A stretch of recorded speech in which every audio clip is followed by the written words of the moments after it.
It started with the whisper I wasn't supposed to hear. "He's sleeping, come fast."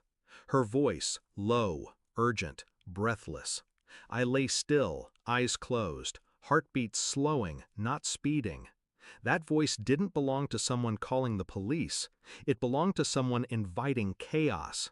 My wife stepped into the hallway, phone still pressed to her cheek.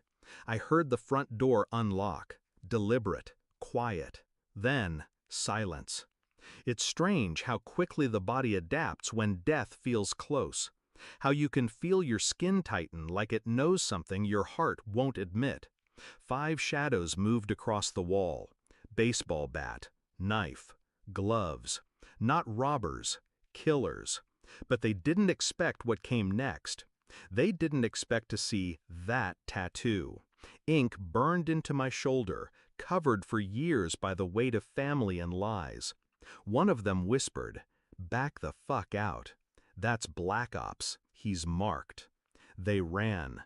Not all of them made it. They took my son. And now, they know my secret. I told the police what I had to, a break-in, no one recognized them. My son's missing. My wife's devastated. But I saw the flicker in her eyes when she asked if they mentioned anything about me. No, they didn't. But I had questions of my own. Why unlock the door? Why whisper? Why now, when I just got cleared to return to private life? She wept in front of the officers, played the perfect victim. But she never asked the right question.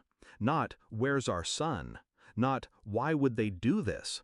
But, "How much do they know?" And then, the text.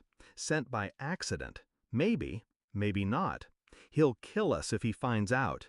You said he wouldn't be home." From an unknown number, to her phone. She turned pale, said it was spam, some bot. I nodded, said I believed her. I didn't speak much that week, didn't sleep either. She started avoiding me, and I started watching her. I moved with precision, planted the software, cloned her cloud, accessed messages she thought deleted. I read every word exchanged with the man she swore she hadn't seen since college, the one who used to send her poems at 2 a.m. Now he was calling her baby and telling her, "We're so close, just keep him calm." She sent photos, floor plans, schedules, and one chilling message: "You'll know he's asleep when the hallway light is off." It wasn't just betrayal, it was coordination. I called in a favor from a friend, someone who owed me for keeping his name off a list overseas. He accessed surveillance from the street, license plates, faces. One of them, ex-military, dishonorably discharged. Used to brag about being harder than Black Ops. They didn't take my son to ransom him. They took him to hurt me, to control me, to break what they could never become. The last piece came through on a Tuesday, a tracker I had placed in her car.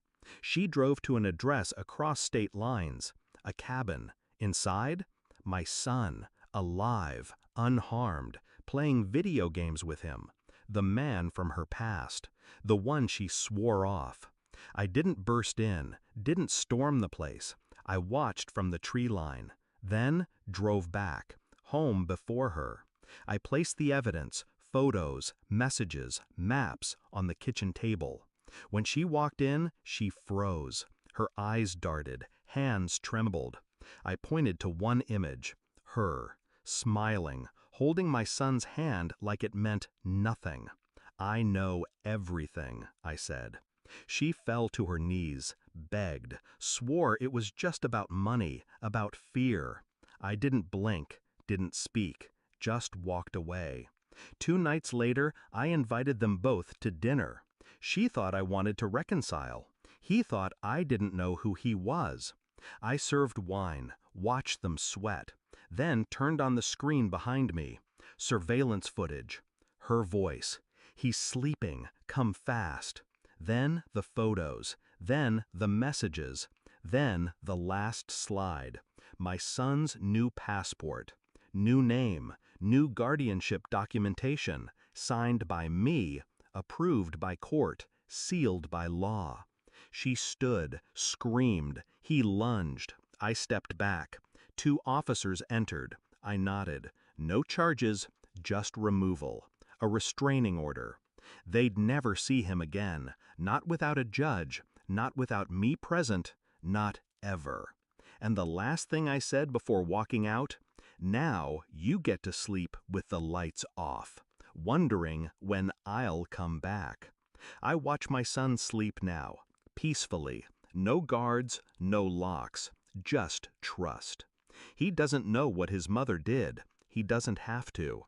He only knows I was there when it mattered, and that's all that counts. As for her, she moved cities, changed numbers, probably looks over her shoulder when it's dark. Good.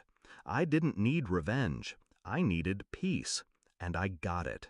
Because sometimes, the most terrifying thing in the world is a man who says nothing and disappears, after proving he saw everything.